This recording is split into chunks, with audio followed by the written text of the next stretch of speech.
Bonjour. On plonge direct dans l'actu UFC. C'est assez mouvementé en ce moment. Deux noms, surtout, John Jones et Ilia Topuria. Des news assez surprenantes. On va regarder ça de plus près. Alors, John Jones, on s'en souvient, il y a 2 semaines à peine, annonce de retraite. La ceinture des lourds, victoire sur Gane, sur Miocic. Impressionnant, on se disait, bon bah voilà, c'est fini. Exactement. C'était clair, net, une fin de carrière au sommet, et puis retournement de situation comme l'UFC sait nous en offrir. Jones annonce sur X, enfin Twitter quoi, qu'il réintègre le programme antidopage de l'USADA. Ah oui. Oui, il dit texto. Je viens de réintégrer la piscine de test. J'ai pensé qu'on devait garder les options ouvertes pour tout le monde. Alors, réintégrer ce programme, c'est pas juste une formalité, hein. Non, c'est concret. C'est très concret. C'est la condition pour pouvoir combattre à nouveau. 6 mois de test minimum. Donc même s'il ne dit pas « je reviens », le signal est là, quoi. Garder les options ouvertes. C'est une drôle de façon de parler juste après avoir dit j'arrête. C'est ça qui intrigue, non? Complètement. Surtout que bon, le timing est intéressant. On a Thomas Spinal, le champion intérimaire, qui doit défendre sa ceinture. Contre Gane, peut-être. C'est ce qui se dit, oui. Et puis il y a cette rumeur, enfin cette annonce potentielle d'un gala UFC à la Maison-Blanche en 2026. Alors, est-ce qu'il se positionne? Est-ce que c'est du bluff? Ou juste l'envie qui revient déjà? Possible aussi. C'est très rapide quand même. C'est assez inhabituel cette volte-face si vite après une annonce officielle. Ça alimente toutes les spéculations, forcément. Est-ce que c'est pour mettre la pression, pour être prêt au cas où? Pour l'événement à Washington, peut-être. Voilà, c'est une possibilité. Ou juste, Jones étant Jones, il aime bien contrôler le narratif, garder l'attention. C'est peut-être aussi simple que ça. Mais bon, le fait est qu'il est de retour dans les tests. Affaire à suivre, donc. Passons à Ilia Topuria, le champion featherweight.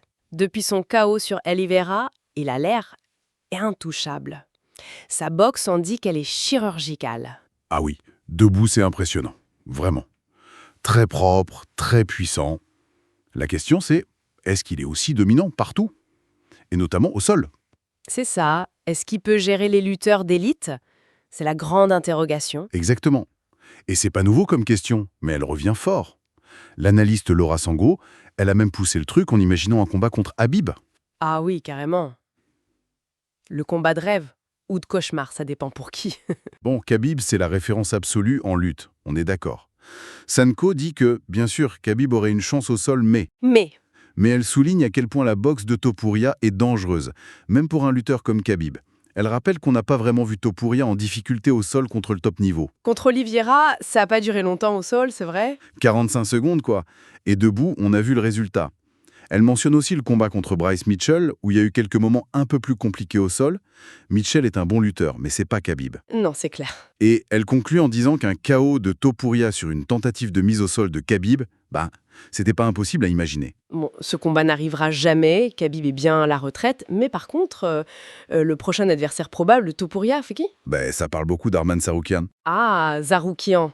Lui, c'est un sacré lutteur. Exactement. Et lui, il ne se cache pas.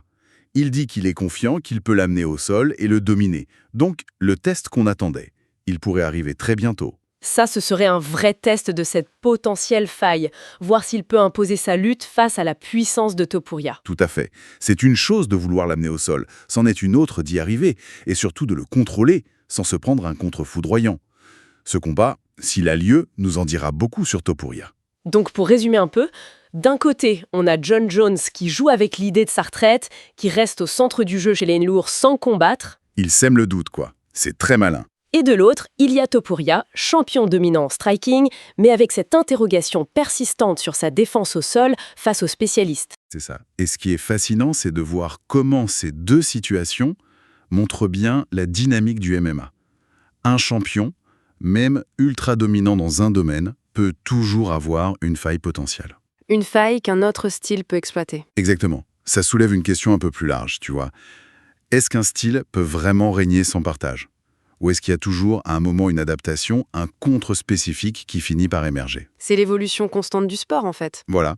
C'est une réflexion intéressante sur comment les stratégies évoluent, comment les combattants doivent constamment s'adapter au plus haut niveau. C'est jamais fini, quoi.